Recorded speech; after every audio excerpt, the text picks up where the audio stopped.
Muito boa noite, o meu nome é Ana Moreira, eu sou médica e hoje venho-vos falar sobre sexualidade.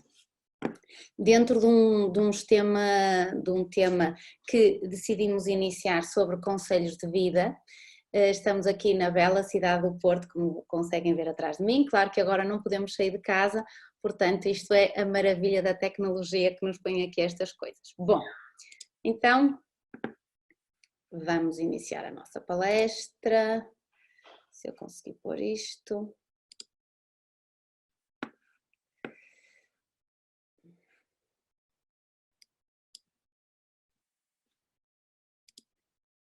Muito bem. Portanto, o tema de hoje vem derivado de toda esta situação complicada que estamos a viver nestes dias em que não podemos sair de casa, que estamos confinados a um território com pessoas que às vezes não estamos a dar-nos tão bem e tudo aflora.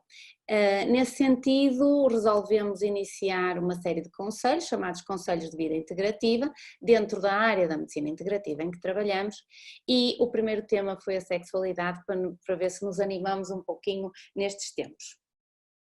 Esta palestra tem o objetivo de ter um conteúdo pedagógico, educativo, sem conteúdo sexual explícito. Lamento imenso por quem estava à espera de alguma coisa assim um pouquinho mais, uma brincadeira, mas hoje não será o tempo.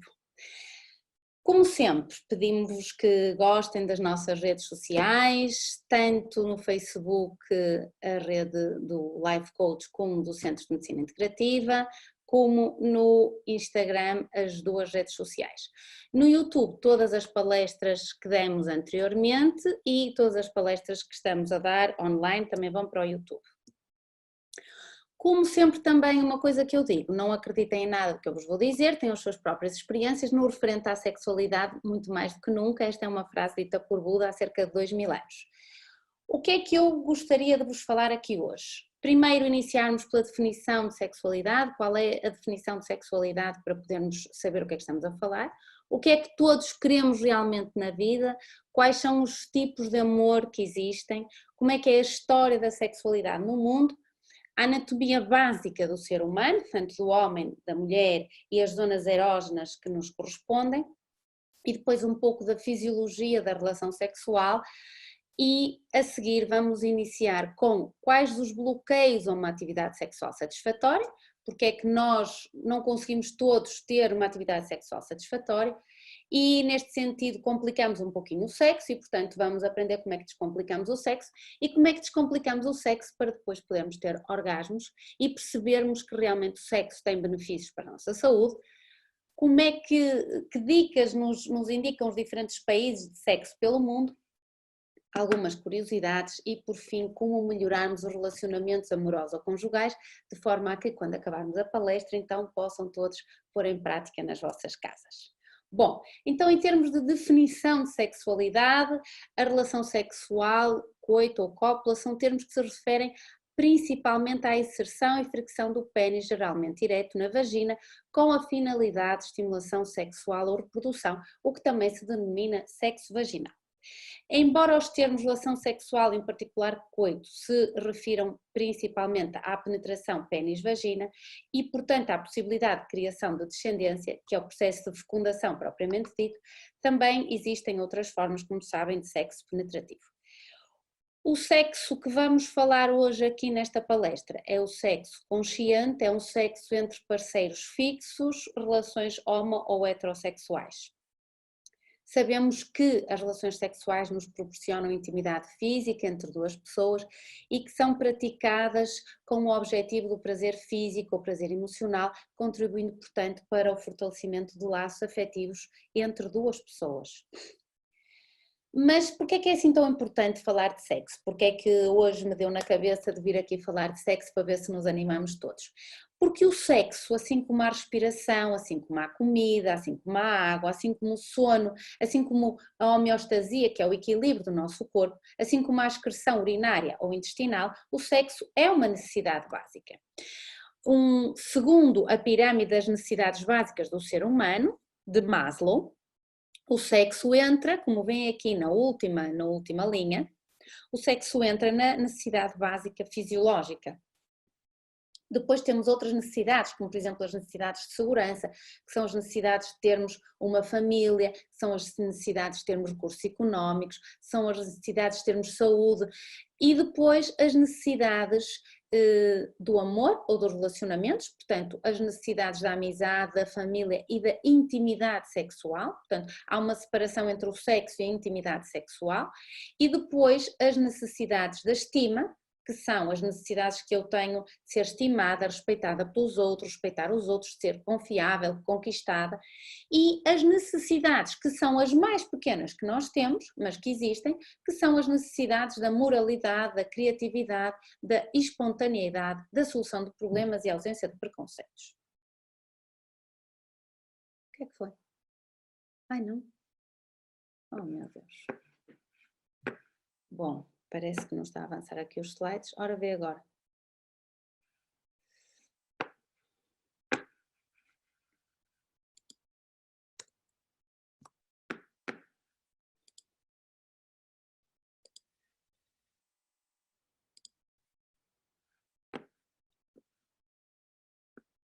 Já está, já me estão a dizer que já estão os slides. Vamos então avançar com os slides. Já está? Ok. Estas tecnologias ainda não são muito para mim, mas nós vamos chegar lá. Bom, então, as necessidades básicas, traz-me um copo de água depois. As necessidades básicas do ser humano, então, a pirâmide de Maslow, como vos disse, que são as necessidades fisiológicas básicas nas quais entra a sexualidade. Portanto, nós temos que aprender a descomplicar a sexualidade que estamos a falar aqui é uma sexualidade com afetividade, é portanto, o objetivo é que nós possamos entender como é que nós conseguimos melhorar isto nas nossas relações e no nosso dia-a-dia, na nossa vida. Mas então, o que é que todos queremos, no fundo, o que é que nós todos queremos enquanto seres humanos, adultos e conscientes?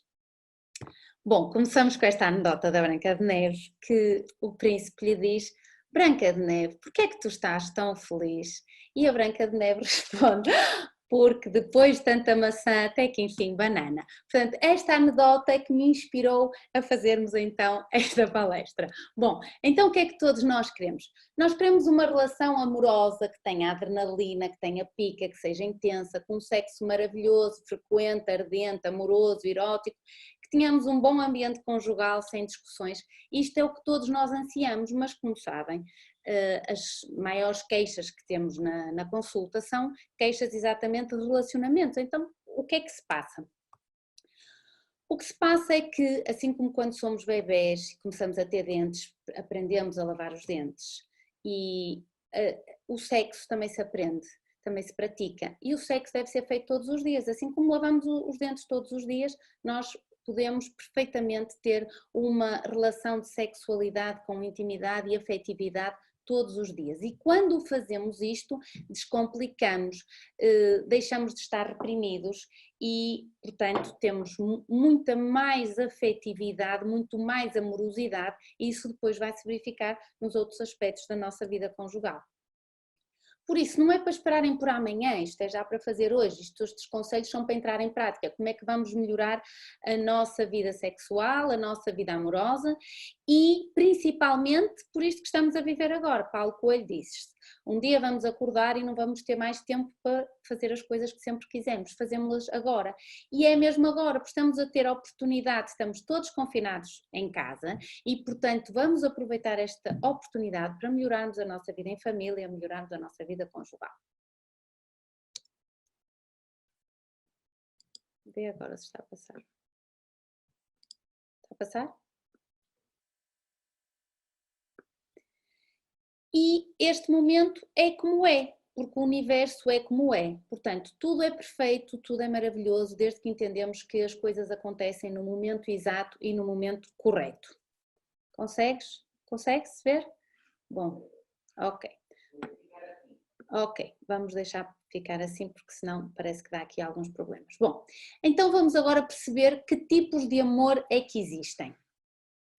Existe um amor que é o amor agape, considerado o amor divino, frequentemente associado ao sacrifício, um amor incondicional, um amor afetivo, que é isento de conotações sexuais, de segundas intenções, de malícias ou de interesses pessoais. Este é aquele amor que nós consideramos entre nós e algo superior, dentro de acordo com as crenças de cada um.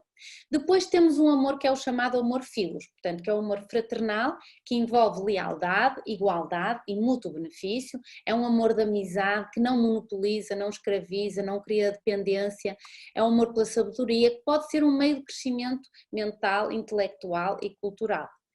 Depois temos o amor chamado storge, que é o amor conjugal, o amor familiar, o amor doméstico, é o amor que não é interesseiro, é um amor humilde, objetivo, é o amor que une os casais bem como os pais e os filhos.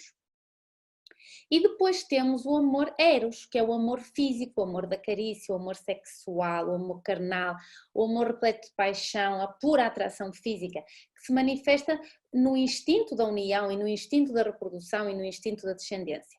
É um amor fundamental para a natureza porque é a força primitiva que nos leva a procriar e a preservar a espécie. E então, como é que, se alguma vez pensaram nisto, o tipo de sexualidade que temos agora, como é que era a sexualidade no passado, como é que começou a sexualidade no mundo? Bem, nós sabemos que mais ou menos deve ter começado da mesma maneira, porque os órgãos não mudaram muito ao longo do tempo. Mas, em termos, vamos até à pré-história para percebermos um pouquinho sobre os nossos bloqueios, porque temos que entender a história do que está para trás. Então aquilo que está descrito é que a relação sexual mais antiga entre dois animais foi entre um peixinho chamado Gnatostomados, que foi o primeiro animal na Terra a reproduzir-se por cópula, cerca de 385 milhões de anos atrás.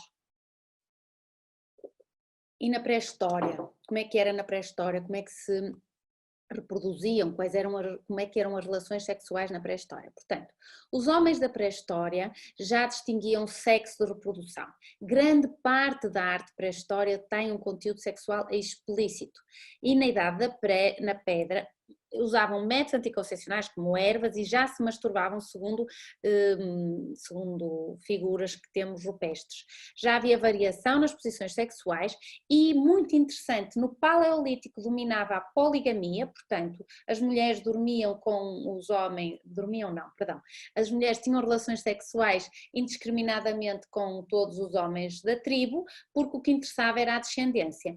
A monogamia só começa a dominar a partir do Neolítico, porque é quando se introduz a agricultura e, portanto, há necessidade de passar uma espécie de herança e, portanto, aqui começaram a construir-se, digamos, o conceito que temos hoje de família. Sabemos pelas peças de arte como estátuas de madeira ou de pedra que a masturbação era uma prática comum, tanto nas mulheres como nos homens. As mulheres utilizavam então estas plantas para evitar a gravidez e amenizar alguns sintomas de tensão menstrual e os homens usavam as plantas como afrodisíacos.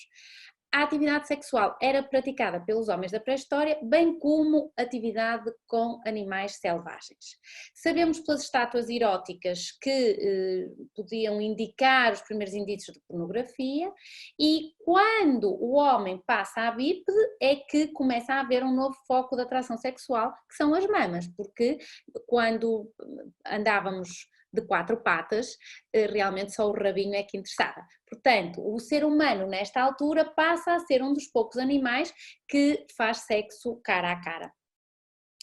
Em termos da Grécia Antiga, as palavras como afrodisíaco, erotismo, homossexualidade são palavras que nos vêm da Grécia Antiga. As mulheres da Grécia Antiga eram propriedade dos homens e havia uma cultura muito forte de prostituição feminina, onde as cortesãs mais bem-sucedidas exerciam posições de poder e de riqueza com influência sobre os homens. As esposas negligenciadas encontravam maneiras de satisfazer os seus desejos pelo lesbianismo e, como é sabido de todos, os rapazes adolescentes eram amantes de homens adultos em Atenas. Já se usavam alguns brinquedos sexuais. Na Roma Antiga, muda um pouquinho este conceito, portanto as esposas e as crianças pertenciam ao homem da família, era uma sociedade escravocrata, hierarquizada e de predomínio masculino. Portanto, o que é que acontece? O homem tinha a iniciativa, tinha a liderança, tinha a voz do comando, era dominador, era ativo e o oposto se esperava das mulheres. A prostituição era legal e generalizada.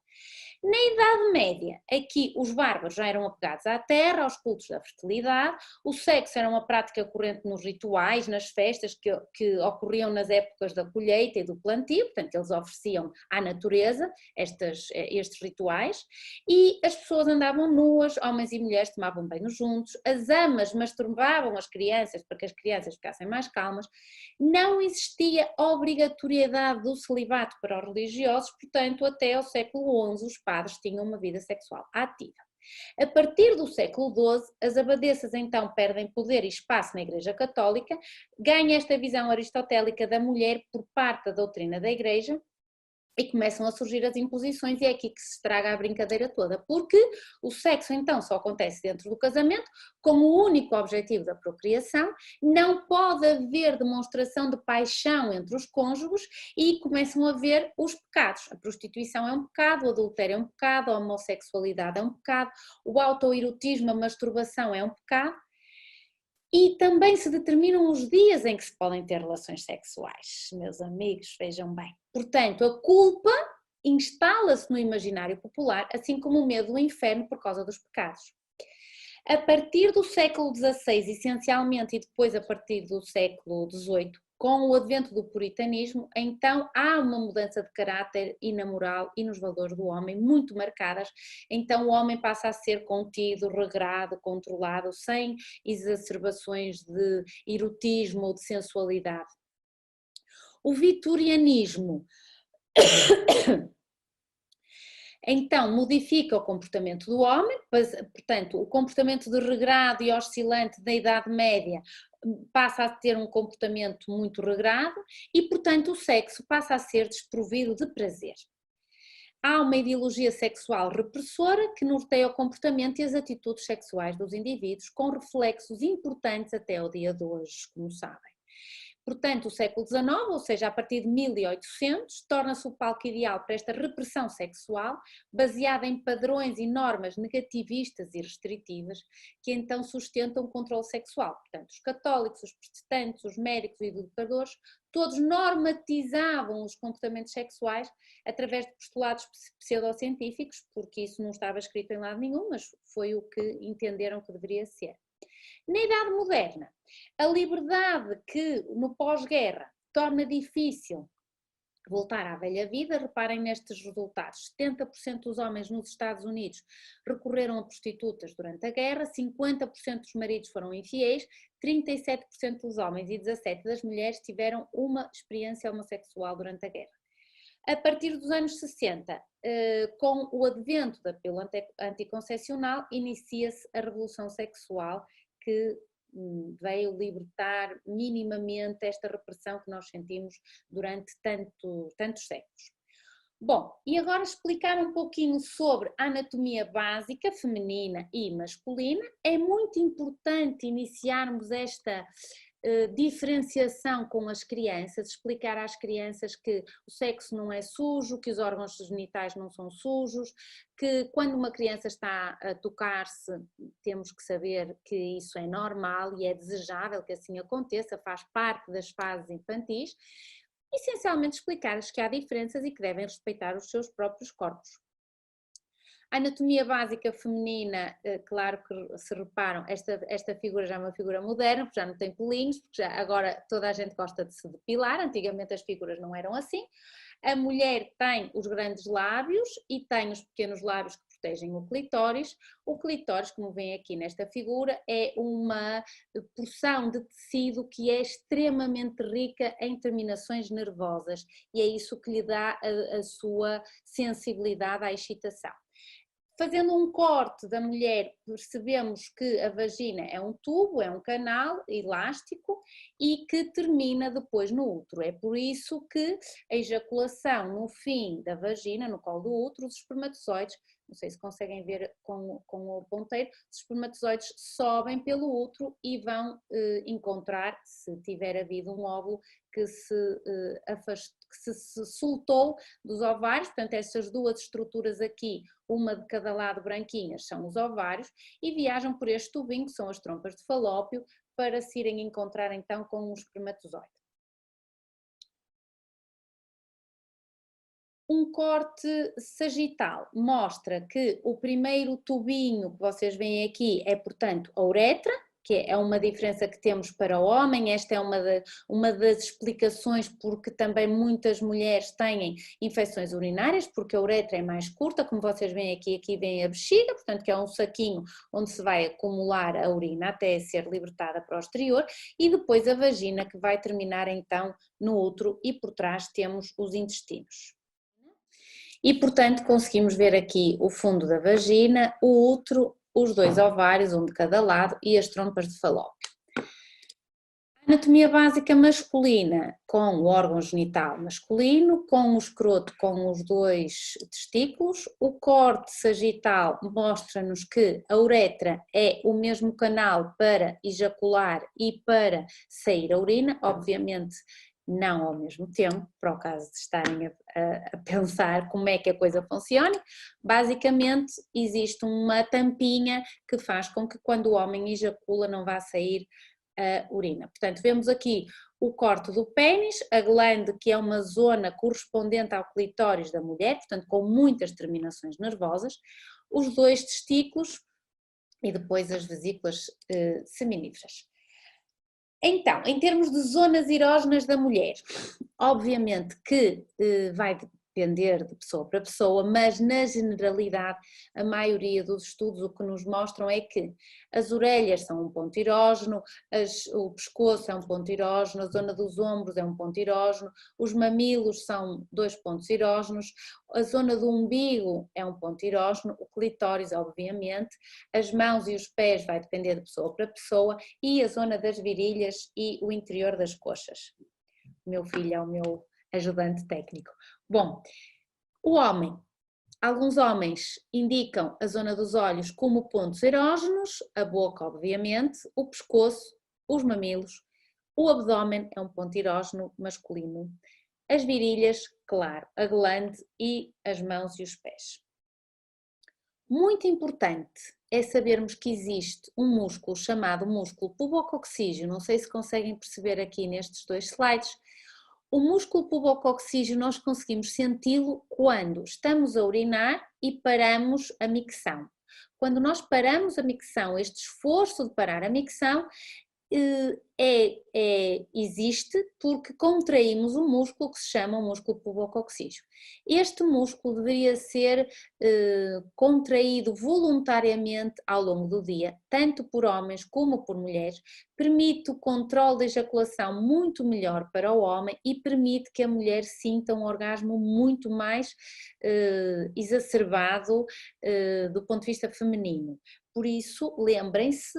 Ou, por exemplo, quando vão fazer xixi, começam a fazer xixi, param, voltam e param e vão fazendo assim umas poucas de vezes até esvaziarem por completo a bexiga. Até terem o controle do músculo sem estarem a fazer xixi.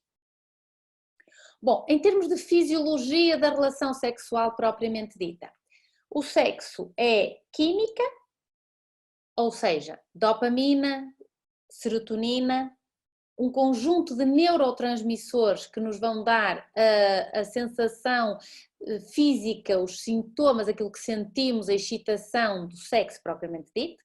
Portanto, do ponto de vista químico, o sexo é um complexo fenómeno neurobiológico baseado em atividades cerebrais que desencadeiam o desejo, a confiança, o prazer, a felicidade, a recompensa e envolvem a ação de mensageiros químicos. Todos os sintomas despoletados pelo sexo são causados por um fluxo de substâncias químicas produzidas no corpo da pessoa excitada.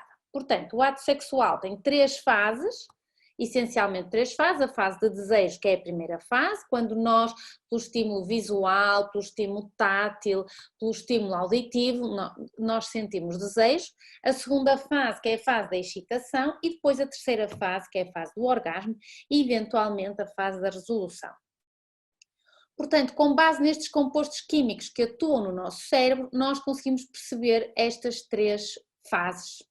A fase do desejo é despertada pela testosterona nos homens e pela testosterona e pelo estrogênio nas mulheres. Estas hormonas tornam o nosso cérebro interessado em parceiros sexuais. É aquilo que nos permite olhar, ver. E depois a excitação, que é quando já existe um objeto da nossa paixão. Freud dizia que a paixão é o estado mais próximo da loucura, mas é bom de vez em quando estar apaixonado. E portanto esta excitação existe porque existem mensageiros químicos que nos fazem sentir assim. Portanto, vamos olhar para esta imagem que nos indica: os ferormonos são aquilo que nós, sem ter consciência, conseguimos sentir do outro. Quando eu sinto a excitação pela parte daquilo que eu consigo cheirar, embora o ser humano não tenha essa capacidade consciente, isso provoca-nos um apetite sexual, tanto a testosterona como testosterona e estrogênio, vai dar uma mensagem ao cérebro que nos faz sentir a atração. E depois vamos ter sensação de perda de apetite, perda de sono, excitação, aumento da frequência cardíaca, outros sintomas que eu vou ler-vos aqui. As pupilas dilatam-se, a boca fica seca, aquela sensação de ter as borboletas no estômago, os batimentos cardíacos ficam acelerados, a temperatura corporal aumenta, a imunidade aumenta. Portanto, meus amigos, reapaixonem-se, porque precisamos de nos livrar destes vírus. Por isso, para termos mais imunidade, precisamos de ter esta sensação de estarmos apaixonados outra vez. A pressão sanguínea também aumenta, a função intestinal aumenta e, portanto, temos mais hormonas no sangue, mais adrenalina e mais cortisol. Isto está perfeitamente bem estudado, e estas hormonas são libertadas e vão atuar a nível cerebral e fazem-nos sentir motivados, satisfeitos, felizes, um pouquinho tolos, só com um sorriso, só com um olhar. Vejam como é que isto se processa. Portanto, as hormonas libertam-se e vão de um neurónio para o outro a nível cerebral. Isto são uma fotografia de dois neurónios, e é um modelo de ter uma chavinha de entrar numa fechadura, entra a chave e vai ter uma ação determinada. Por exemplo, com a noradrenalina, acelera o coração, dá-nos energia. Esta é uma fotografia linda que mostra a libertação dos neurotransmissores. A serotonina, que é produzida, que é a hormona da felicidade e do prazer. Só vemos passarinhos, só vemos primavera, mesmo que estejam dias enevoados. E depois a fase do orgasmo ou da resolução, que vamos falar um pouquinho mais à frente, onde se libertam essencialmente a oxitocina e a vasopressina, que são as que vão permitir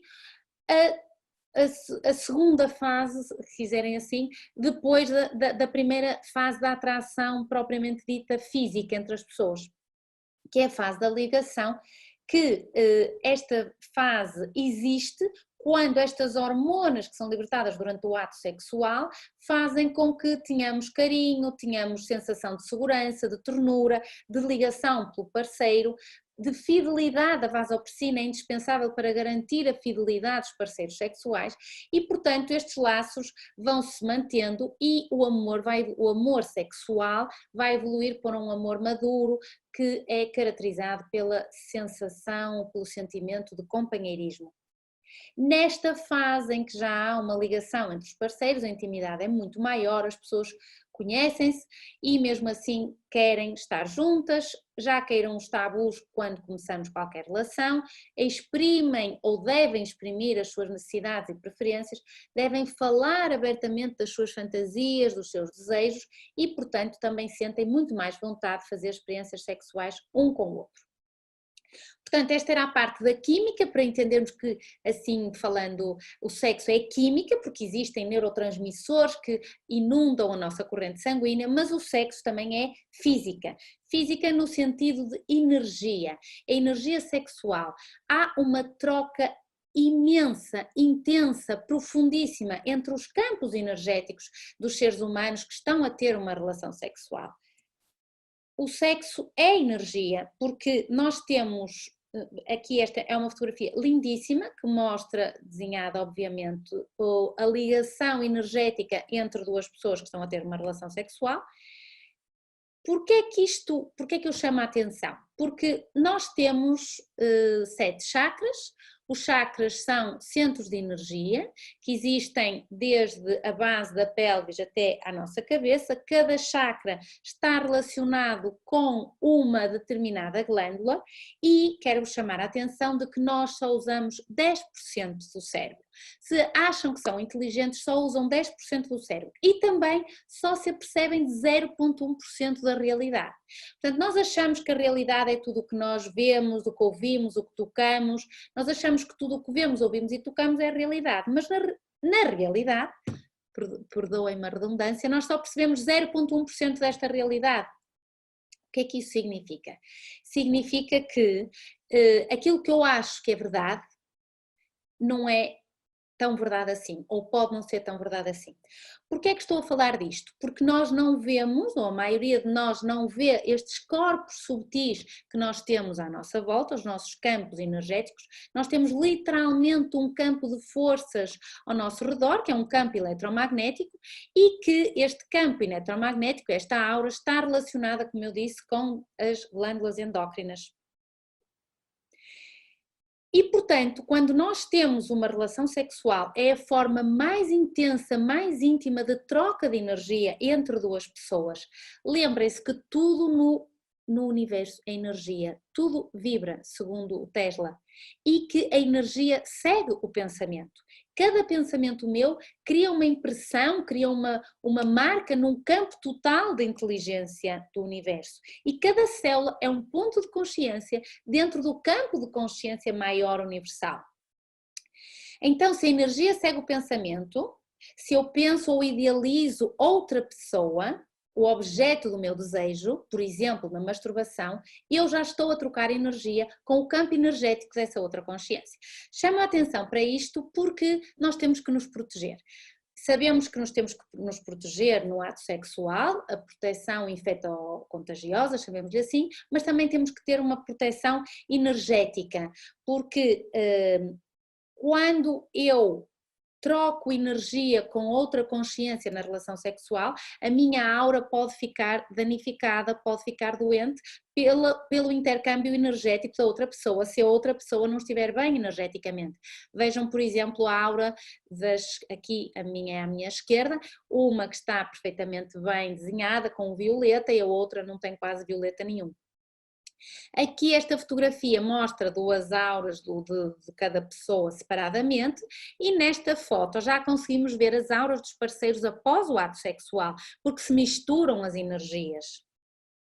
Por isso, o sexo é física, lembrar que além desta parte energética nós também temos um campo magnético do nosso coração, o campo magnético do coração é maior do que o campo magnético do nosso cérebro e que quando as pessoas intercambiam, por exemplo, um beijo, que é a expressão mais erótica, mais sensual que podemos ter em termos de amorosidade e de sensualidade, nós ativamos o nosso coração, ativamos o campo magnético do nosso coração e podemos inclusivamente entrar naquilo que se chama um estado de coerência cardíaca, ou seja, a minha frequência cardíaca vai ficar coerente quando eu tenho emoções positivas, quando eu sinto sensação de apreço, de amor, de carinho.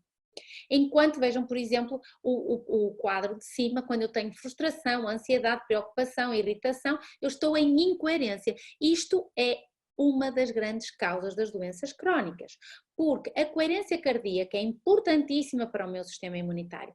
Vejam, meus amigos, vejam se todos estão preocupados neste momento, ansiosos, frustrados, irritados, em casa, fechados, sem saber o que é que vai acontecer, estão em incoerência. Isso pode afetar o vosso sistema imunitário e, portanto, estão mais desprotegidos.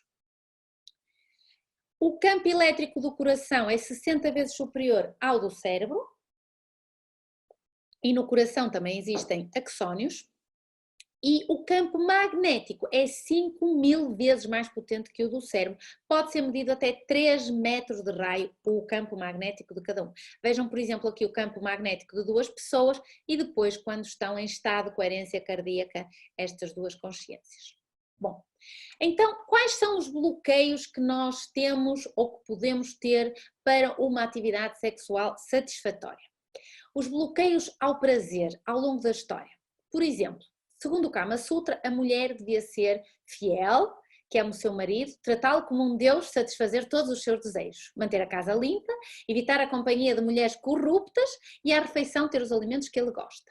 Ao ouvir o som dos seus passos, deveria levantar-se imediatamente e estar pronta a fazer o que ele ordenar. Não participar em qualquer jogo contra a vontade dele e deve sentar-se depois dele, levantar-se antes dele e nunca o acordar quando ele estiver a dormir. Isto era, segundo o Kama Sutra, o exemplo da mulher perfeita. Segundo o Kama Sutra, o amante ideal devia ser um viril, um sedutor, que adora dar presentes, conversar sobre assuntos que lhe interessem, adivinha os desejos da mulher, amar a mulher acima de tudo e de todas, sorridente, bem-humorado, que se vista bem, compreensivo, cuide da aparência, da boa saúde, que faça bastante sexo, conheça a pele da mulher ao milímetro, prolonga o orgasmo da mulher o mais possível para intensificar o seu prazer ao máximo e ser um expert no Kama Sutra. Portanto, eu não sei, mas isto era muito jeitoso se nós pudéssemos pedir no currículo realmente um amante segundo o Kama Sutra. Quanto às mulheres, não sei, já não queremos ser submissas, mas bom, esta parte do amante está boa. Bom, que bloqueios mais existiram ao prazer?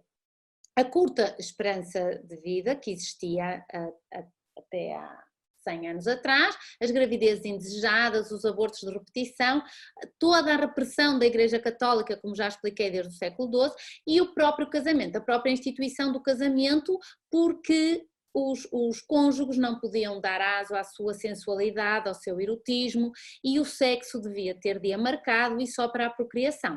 Portanto, neste caso, o que é que eu vos digo em relação ao casamento? Que se tiverem vontade de se casar, sentem-se e esperem que passem. Porque, neste sentido, o casamento era uma desgraça. Reparem, o exercício de um solteiro e o exercício de um casado.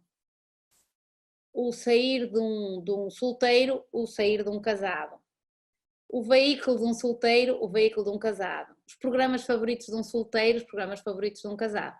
Um homem solteiro, um homem casado. Um galo solteiro, um galo casado.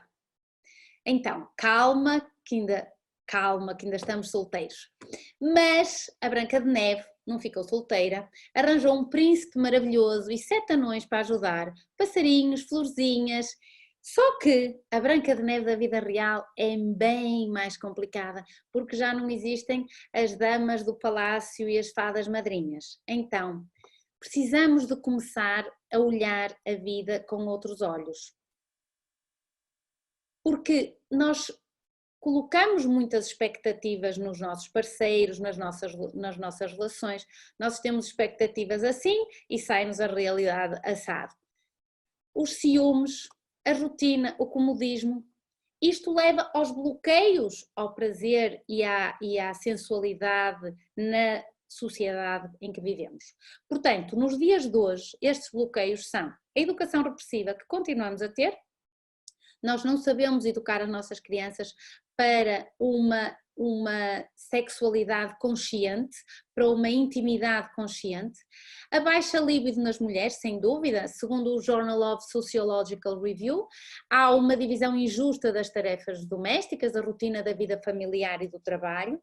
A infidelidade, para a mulher é pior a traição emocional do marido e para o homem é pior a traição se for uma traição sexual da mulher. Portanto, segundo este jornal também, quanto melhor for a sua relação, quanto melhor for o seu casamento, quanto melhor for a sua relação conjugal, maior é a probabilidade da mulher deixar o homem se for traída, porque esta traição é inesperada.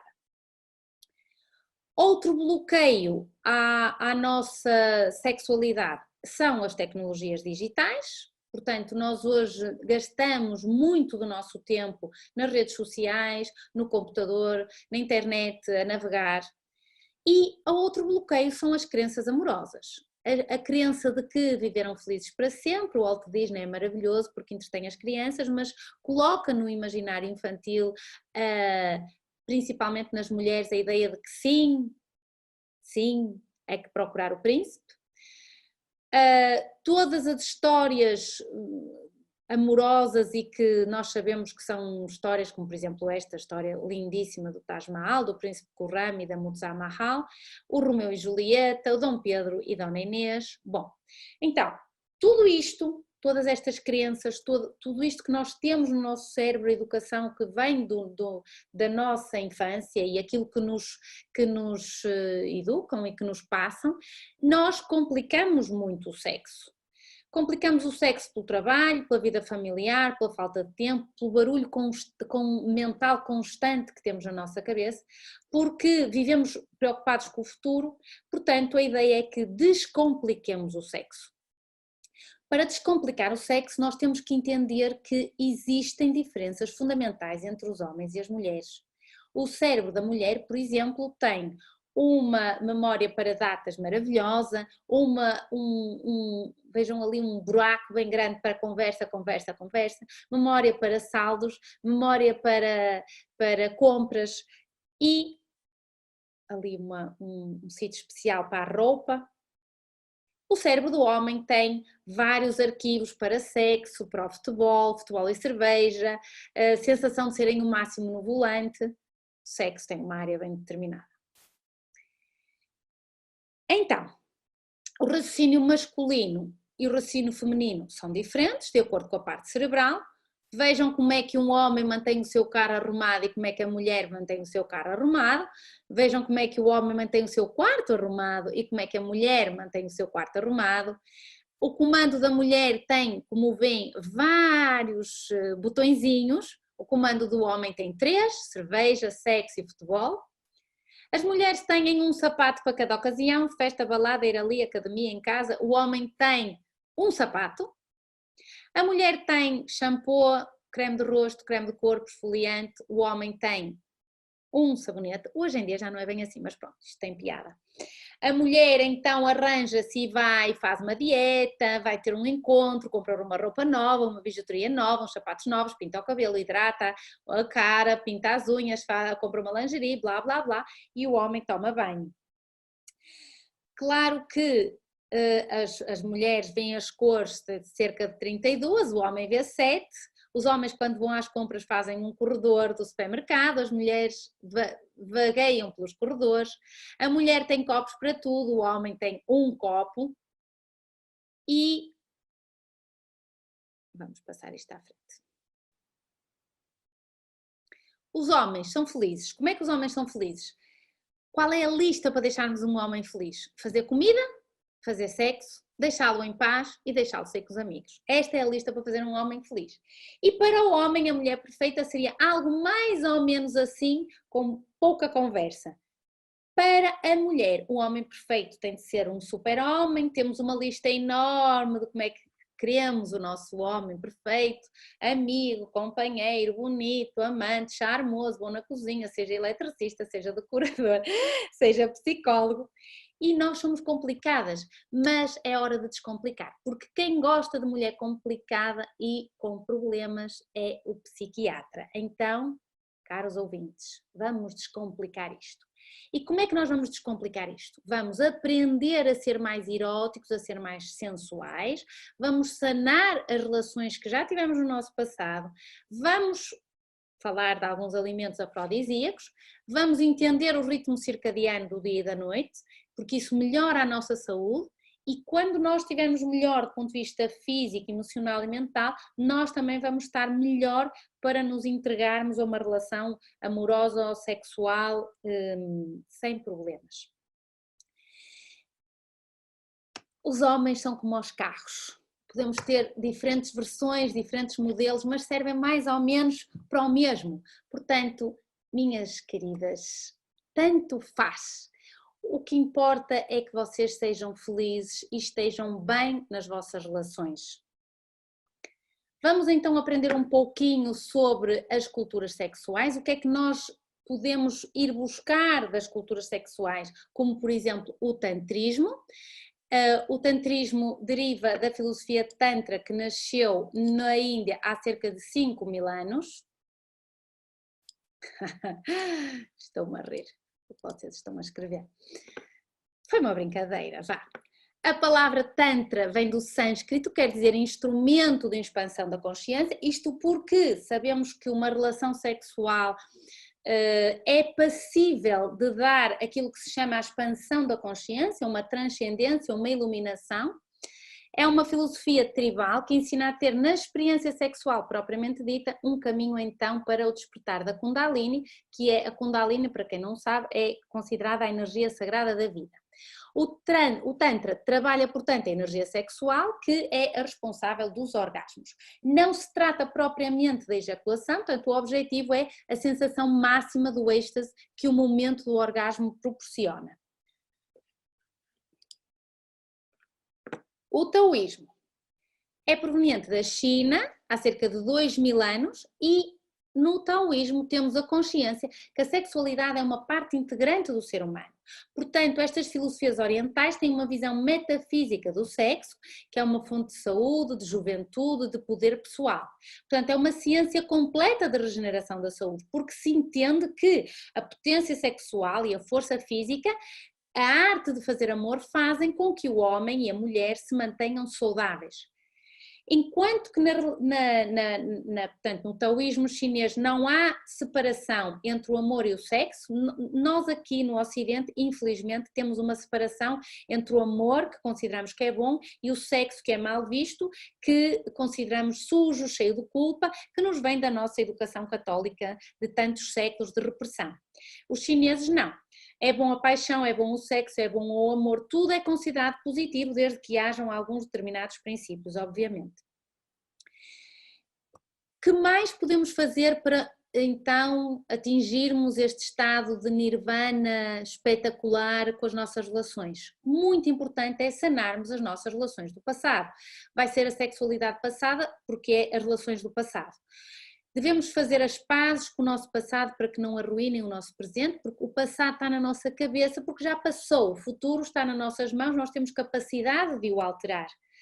E o passado é como olhar para o retrovisor, nós temos é que olhar pelo espelho da frente, porque é assim, se ex fosse bom, Deus não mandava amar o próximo, meus queridos, portanto, os nossos ex são para nós respeitarmos, gostarmos, agradecermos, muito importante gostarmos aos nossos ex, mas siga em frente.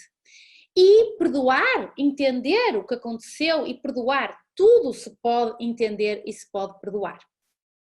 E está gravado no nosso cérebro, todas estas mágoas estão gravadas e por isso devem ser desreprimidas para que possamos amar o próximo e estar felizes.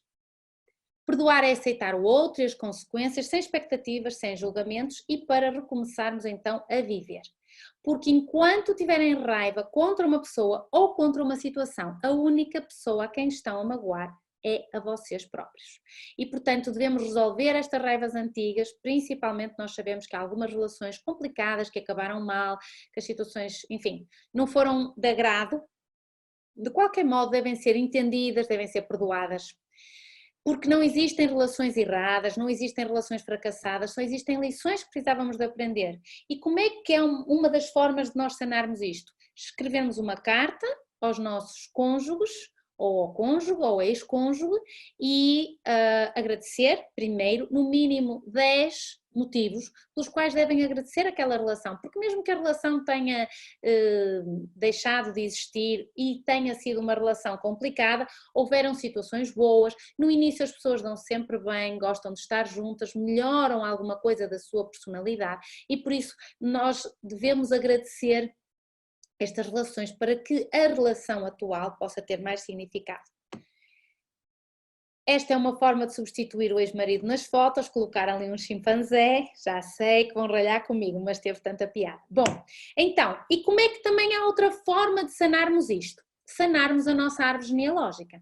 Há uma técnica que se chama a terapia transgeracional, que todas as árvores genealógicas podem ser sanadas e é possível entender que é possível olhar para a árvore e ver que muitas coisas que nos passam na nossa vida são repetidas. Estamos a repetir traumas, estamos a repetir divórcios, estamos a repetir separações.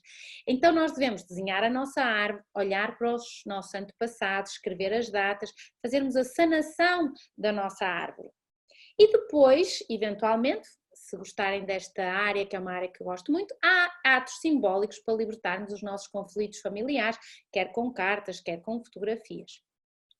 Lembrem-se que os relacionamentos amorosos são o nosso grande desafio na vida, são a nossa grande aprendizagem. E, vamos passar isto à frente, e vamos então falar rapidamente de alguns alimentos afrodisíacos. Por exemplo, as ostras, para quem gosta de ostras, claro. As ostras são ricas em zinco, estimulam, portanto, a lubrificação feminina e podem ser usadas em alguns tratamentos de infertilidade masculina. As malaguetas, cuidado a comer, mas esta estrutura que tem a malagueta, que se chama capsaicina, que é um químico que dá a característica picante, está associada à melhoria da saúde vascular e, portanto, aumenta a testosterona nos homens. O abacate é rico em ácido gordo, nomeadamente ômega 3, vitamina E, é muito importante para produzirmos então hormonas e esta resposta sexual. O gengibre também é muito interessante, apoia a função sexual porque prolonga a ereção e estimula a lubrificação feminina. O cacau, porque aumenta a produção de serotonina, é portanto responsável pelas sensações de prazer e de felicidade, e o ginseng promove a ereção através da libertação de óxido nítrico. A maca peruana cá arranja-se com alguma dificuldade, mas se arranjarem é muito bom, porque realmente contribui para a melhoria da libido, do desempenho sexual, ameniza a disfunção sexual. Em termos de ritmos circadianos, o que é importante percebermos? Que nós temos de nos deitar cedo. Nós temos que dormir, de preferência antes da meia-noite, para conseguirmos ter uma produção hormonal que se faz a partir da meia-noite. Portanto, nós deveríamos deitar-nos entre as 10 e 11 horas da noite. E lembrem-se que o sexo não é a última coisa do dia. Não podemos deixar o sexo para quando estarmos já cansados e exaustos e não temos energia para a relação sexual. Vamos passar isto à frente também. Bom, então todos estes conselhos têm o objetivo de melhorar a nossa vida sexual, com relações sexuais mais satisfatórias, mais frequentes, com mais sensualidade, com mais erotismo, com mais afetividade e, portanto, com maior número de orgasmos. O orgasmo é a explosão, é aquilo por que se anseia numa relação sexual. Há 50 anos atrás, só há 50 anos atrás, o orgasmo feminino era considerado mau gosto, portanto as mulheres não podiam ter orgasmos porque isso não era bonito, não era correto. A partir dos anos 70, com o feminismo, então há a libertação da mulher e do corpo da mulher. O orgasmo é um termo grego que quer dizer inflamar-se ou ser lascivo e propriamente dito o que é o orgasmo. O orgasmo são contrações rítmicas do soalho pélvico provocadas por uma intensa estimulação física e psíquica que dura mais ou menos entre 1 a 3 minutos, se tivermos sorte. Todas as espécies animais têm orgasmo masculino, mas só a espécie humana que tem orgasmo feminino. Vejam bem a nossa sorte. 34% das mulheres e 17% dos homens querem ter mais orgasmo e escandalizem-se com isto que eu vos vou dizer. 85% das mulheres e 30% dos homens não atingem o orgasmo. Portanto, nós precisamos muito de aprender sobre sexualidade. O orgasmo masculino e feminino, como é fácil de entender, é um bocadinho diferente, porque o orgasmo feminino, o orgasmo masculino ocorre com o estímulo do desejo no homem através do nervo pudendo, e o nervo pudendo é que estimula o córtex cerebral. Da cabeça, como vem aqui o azulzinho, da cabeça é que depois vai para a zona genital com o aumento do fluxo sanguíneo que dá a ereção e que dá depois então a ejaculação.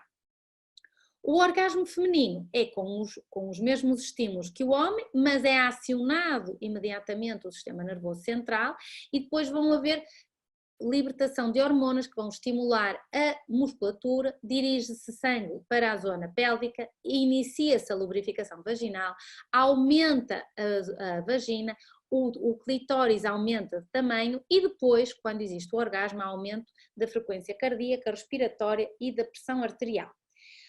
Muito importante lembrar que o orgasmo, para acontecer de uma forma mais intensa, nós precisamos de manter um exercício físico adequado, nós precisamos de saber respirar adequadamente, nós devíamos sincronizar a respiração dos parceiros para podermos ter orgasmos de maior qualidade.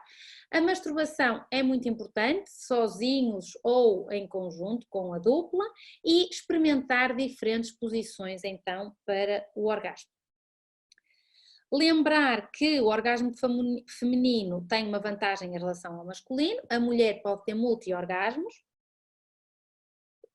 porque não precisa de período refratário para recuperar, e o orgasmo feminino pode ser vaginal, clitoriano ou global, portanto o orgasmo do corpo todo, que é aquilo a que ansiamos.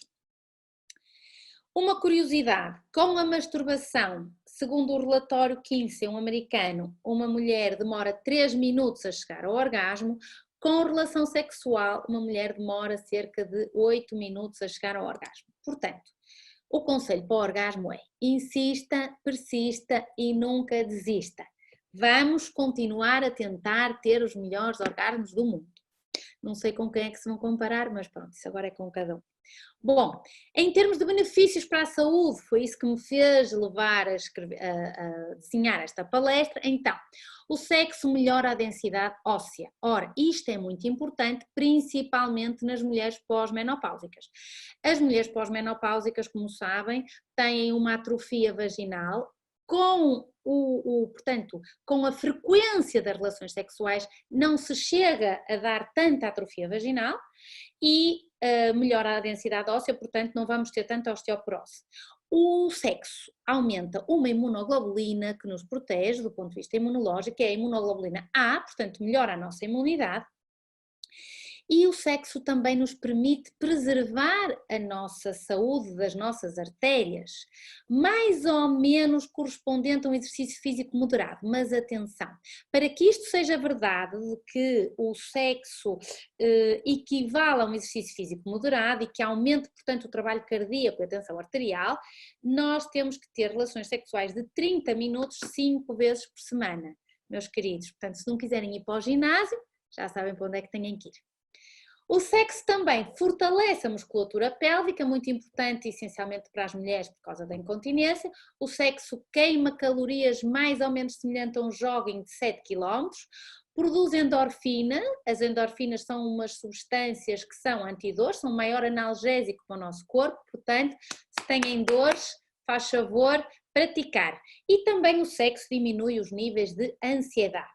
Provoca um relaxamento muscular, permite que possamos dormir melhor e aumenta a intimidade nos nossos relacionamentos. Portanto, resumindo, o sexo aumenta a imunidade, portanto, protege-nos de doenças principalmente agudas.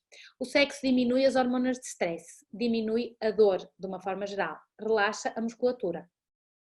Melhora o humor, melhora a disposição, diminui o stress, alivia a ansiedade e o medo, porque nos faz sentir seguros, faz-nos sentir queridos, faz-nos sentir que somos importantes para aquela pessoa e traz alegria à nossa vida. Portanto, meus amigos, pela vossa saúde, pratiquem o sexo. Sexo bonito, olhem estes dois velhotes. Qualquer dia havemos de falar na sexualidade na terceira idade. Agora não se diz terceira idade, é segunda idade, mas qualquer dia ponho-me a falar nisso, que é muito importante também.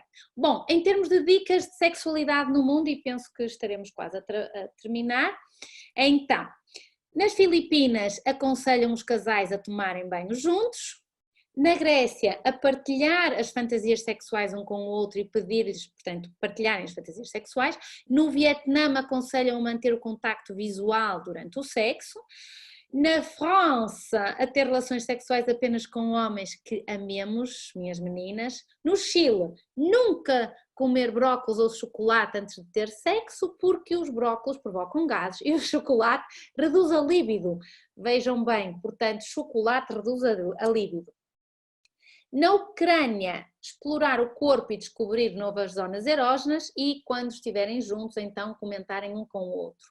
Em termos de curiosidades sexuais, saibam que, segundo uma investigação nesta escola no Reino Unido, a quinta-feira é o melhor dia para sexo, portanto não é para deixar para o fim de semana, quinta-feira é o dia que o corpo produz mais cortisol. 70% é a percentagem de aumento da compra de vibradores antes de uma final de futebol. Mulher sofre 70% de aumento de compra de vibradores nestas alturas. E uma palavrinha para as rapidinhas. As rapidinhas são consideradas relações sexuais sem romantismo ou envolvimento emocional, de curta duração temporal, na qual o clímax se atinge rapidamente e o orgasmo também. As rapidinhas são interessantes principalmente para reencontrarmos a espontaneidade nas relações, principalmente quando as relações já existem há mais tempo, e conselhos para que isto corra bem. Primeiro, pensar em sexo, ou seja, antecipar a possibilidade de irem ter aquele encontro. Só o pensar na antecipação do encontro sexual já produz endorfinas. Lembrem-se que o sexo não está nos genitais, o sexo está entre as duas orelhas, que é nisto que é o que se chama o cérebro. Quando pensamos em imagens eróticas ou sensuais, ou na pessoa que gostamos, ou imaginamos o que é que vai acontecer, só isto já estamos a produzir, já estamos a lubrificar, por exemplo, como sabem. Depois deixarmos a timidez tomar a iniciativa, sermos espontâneos e, por exemplo, porque não, para as relações já mais longas, tenham um caso infiel, mas com as vossas mulheres. Então, quando se fala em reatar a paixão, às vezes é preciso voltar ao estado de desconhecido. Isto é uma coisa que podem fazer agora em casa, aí confinados às vossas mansões, vão simular um encontro, têm que fazer da sala para a cozinha, com nomes diferentes, histórias de vidas diferentes, é normal que se riem, mas devem levar a fantasia a sério, ou seja, ir em carros separados, neste caso não era ir em carros separados, a ir um de um sítio, outro do outro, não falar em pormenores domésticos do género, eu sou a Luísa, tudo bem? Olha, vai deitar a criança. Não, isto é para levar esta fantasia até ao fim, que é para ter aquela excitação do primeiro encontro. Uma palavrinha sobre a masturbação. A masturbação é uma atitude perfeitamente normal em pessoas normais e adaptadas, não sei o que é normal, mas pronto, considerando que a maioria somos normais. Obviamente que existem doenças psicopatológicas que levam à subestimulação genital, não é disso que estamos a falar aqui, e pelo nosso passado, como já falei sobre a educação, a herança religiosa, nós temos culpa, sentimos nojo ao toque do nosso próprio corpo. Lembrem-se de uma coisa, masturbação é melhor que chocolate porque não tem calorias. É ótimo para a saúde, ao contrário da sensação do álcool ou do cigarro, por exemplo. E é grátis, em contrário do prazer consumista nas compras. Portanto, agora, como também não podem ir às compras, já sabem o que é que têm que fazer. E para terminar, como então podemos melhorar os nossos relacionamentos amorosos ou sexuais? Lembrem-se que o sexo é como as cerejas, há quem não goste tanto de cerejas, mas bom, o sexo é como as cerejas, quanto mais vezes tiver relações sexuais, maior vai ser o seu desejo e a sua libido. O sexo não começa no meio das pernas, a excitação cerebral começa no cérebro, isto é muito importante, porque é assim que se mantém uma relação acesa e com intimidade e com afetividade. Existe um método muito interessante que podem fazer, principalmente quando as relações já são mais antigas, que são 2 dias de intensa reabilitação romântica, vamos lhe mesmo chamar fisioterapia de reabilitação romântica, que é, por exemplo, o fim de semana, o sábado e o domingo, na qual vão fazer tudo o que o outro quer, vão ser queridos, românticos e 5 dias, que será de segunda a sexta, ou deixar rolar. Principalmente este método atua muito quando a mulher se queixa de que o homem, o cônjuge, não presta tanta atenção, não lhe dá tanto carinho, aquelas coisas típicas. E portanto, nestes 2 dias tem que haver exagero, que é para depois haver 5 dias de deixar rolar. Uma investigação muito interessante diz que os homens só ouvem com metade do cérebro, portanto fizeram uns exames de ressonância magnética cerebral e verificou-se que a mulher usa todo o seu cérebro para ouvir, enquanto os homens o ouvem apenas com metade. Por isso é que temos que estar presentes, porque se os homens só ouvem com metade, então significa que quando ouvem devem estar a fazê-lo de coração, devem estar presentes no momento presentes. E devemos viver uma vida plena de emoções, plena de intensidade, de forma a que possamos olhar para a nossa vida e termos orgulho na nossa vida. Amar sem depender. Ninguém é de ninguém, amamos o outro é quando lhe damos a liberdade para fazer as coisas que entende fazer e sabemos que há sempre algo que nos conecta e que, portanto, que vai voltar para nós. Devemos dar todo o nosso apoio aos nossos cônjuges, porque ambos vamos precisar cuidar, como veem aqui esta fotografia maravilhosa que já estamos a precisar de alguns liftings. Devemos participar no dia-a-dia um do outro, cada um sai, bom, quando tínhamos uma vida normal, saíamos de casa, vamos para o trabalho, mandar uma mensagem romântica, ligar à hora do almoço, isto é participar no dia um do outro. Devemos reinventar as nossas relações para evitar que as relações caiam na monotonia ou na rotina e isto é muito fácil, experimentar coisas novas juntos, celebrar os momentos positivos, tanto os pequenos quanto os grandes, assinalar os dias especiais, os aniversários, as comemorações e por que não, agora, considerarmos que todos os dias são especiais, estamos em casa, vamos aproveitar. Cozinhar juntos, por exemplo, e reconquistar a cara metade diariamente com imagens, com abraços, com mimos. Lembrem-se sempre que um grande amor tem sempre um grande risco, mas é sempre tempo de se apaixonarem, é sempre tempo de dizermos a quem gostamos que os amamos, pequenas demonstrações de carinho, fazermos coisas que nos deixam felizes, mantermos o nosso sentido de humor acima de todas as coisas, isso é o mais importante, inclusivamente para a sexualidade, para a nossa intimidade, é manter o sentido de humor e, portanto, rir muito e rir juntos. E quando estiverem zangados, lembrem-se que há um dia vão olhar para trás e vão se rir. Cuidarmos da nossa aparência, obviamente, evitarmos ser desmazelados, mas não pelo outro, por nós, por orgulho que temos no nosso aspecto, mantermos-nos em forma, por exemplo, treinarem juntos. Este artigo que saiu no Jornal de Medicina Sexual mostra que o desporto curto, o desporto mais intenso, é a atividade que mais eleva o grau de excitação nas mulheres, principalmente quando é feito com o parceiro. Interessarmos-nos pelos hobbies das nossas caras metades, embora mantendo sempre os próprios interesses individuais. Passarmos tempo na companhia dos filhos, dos amigos ou da família, sempre reservando tempo para estarem os dois a sós. Agora é um bocadinho difícil. Nunca dormir zangados, lembrem-se, meus amigos, que às vezes podemos não acordar. Usarmos roupa interior sexy, que é o que mantém a cabecinha a funcionar durante todo o dia, na antecipação do encontro. Abraçar mais, tocar, abraçar, beijar, regular e deliberadamente e lembrem-se que os abraços, essencialmente após a relação sexual, faz com que as mulheres se sintam mais amadas, mais satisfeitas e mais propensas à próxima relação sexual. Dar a mão a quem se ama até ao fim das nossas vidas é uma coisa que mantém a afetividade, que mantém a sensualidade, portanto sermos carinhosos todos os dias, dizermos a quem amamos todos os dias que os amamos, que somos muito felizes de os reencontrarmos nesta vida e há duas maneiras de viver a vida. Uma é como se nada fosse um milagre, outra é como se tudo fosse um milagre. Portanto, esta nova vida que eu hoje vos vim aqui a tentar falar um pouquinho é no sentido de que, com a conjuntura que está atual a acontecer, que estejam calmos, que estejam tranquilos, que aproveitem para estar com a vossa família, com as pessoas com quem vivem, obviamente, porque não podemos sair de casa, e portanto decidam aproveitar a vida, ser felizes, amar verdadeiramente, beijar demoradamente, rir-se incontrolavelmente, fazer sexo apaixonadamente, porque o complicado da vida é descobrir que a vida é muito simples e que a vida nos oferece sempre uma segunda oportunidade para os nossos relacionamentos, que é o amanhã. E se hoje não vos correu tão bem, reflitam sobre isso e amanhã esforcem-se para que possam reconquistar a vossa cara metade. Até pode não dar certo, como sabemos, como tudo na vida, mas só vamos saber se conseguirmos arriscar. Por isso, ousem fazer das vossas vidas umas vidas extraordinárias. E muito obrigada pela vossa atenção, espero que tenham gostado.